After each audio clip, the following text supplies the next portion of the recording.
They could easily injure you, not even meaning to, but they're very gentle. And they're very sensitive creatures. And I personally think they're the most intelligent life forms on the planet.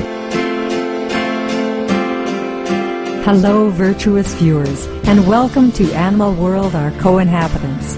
Today, we present the conclusion of our two-part program featuring the renowned animal rights and environmental advocate, Captain Paul Watson, legendary guardian of sea life and a true superhero.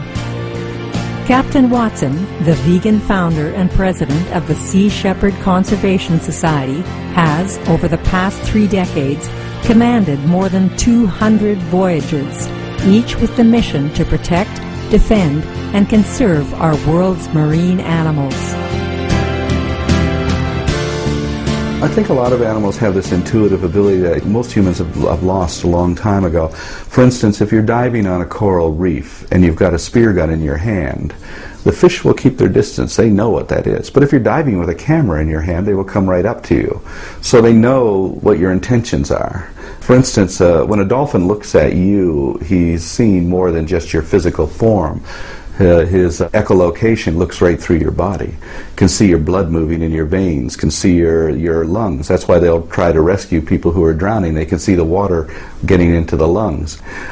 So it's almost like they can tell if anybody's being dishonest or if they're afraid of them or whatever. They can sense that far more than we can because they can literally see the workings of the internal organs.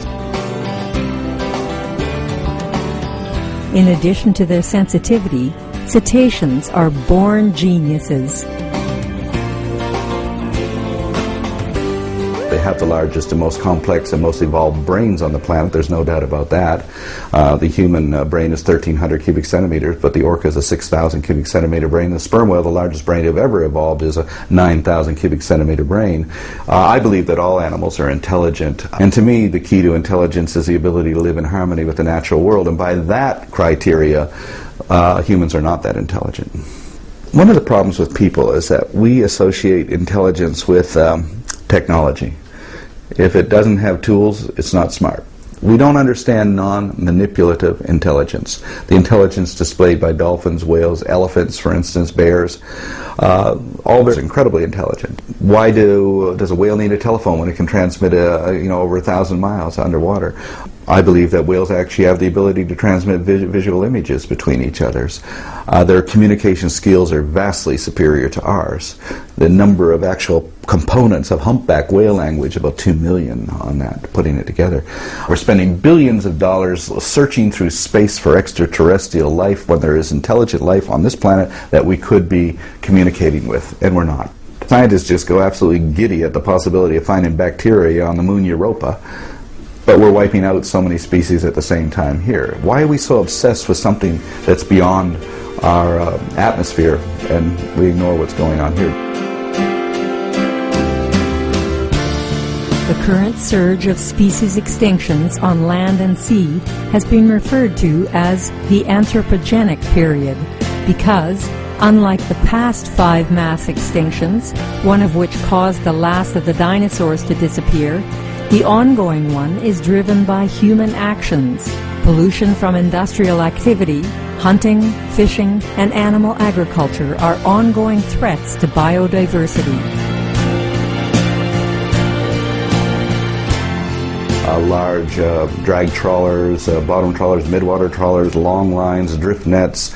That kind of technology is something that fish, for instance, cannot just keep up with. We're taking the fish out of the ocean far, far faster than they're able to reproduce. We have removed about 90% of the fishes from the oceans, and we're taking 70 to 90 million sharks alone. Right now, we're in what the anthropologist Richard Leakey described as the world's 6th major extinction event. That means that between the year 2000 and the year 2065, we will lose more species of plants and animals to extinction than we've lost in the last 65.2 million years since the end of the Jurassic period. And we will be responsible for that. And, of course, we could be on that list. Another tragic consequence of humanity's abuse of the ecosphere can be seen in the growing frequency of whale and dolphin strandings on beaches across our world. I I think we're having a lot of whale and dolphin strandings for the simple reason that it's a very painful death for a whale or a dolphin to drown. It takes a long time. And when they're afflicted with a problem, they ground themselves and die on the beach. And a lot of that can be caused from pollution or from sonar testing. A lot of the U.S. Navy sonar testing, it literally bursts the eardrums of these animals, which takes away their guidance systems too. But you're going to see more and more of this as the oceans become more, compromised with sonic and waste pollution. Do you think they also have a message through this to humans? Well, I think they're certainly telling us that what we're doing to the oceans is not healthy. The ocean is the pump that keeps it all going as far as regulating climate, providing food, providing oxygen. 80% of the oxygen is produced by phytoplankton in the oceans, and most people just take it for granted. It's out of sight, it's out of mind. What's this got to do with me? Well, it's got a lot to do with everybody, because the survival of the oceans means our own survival.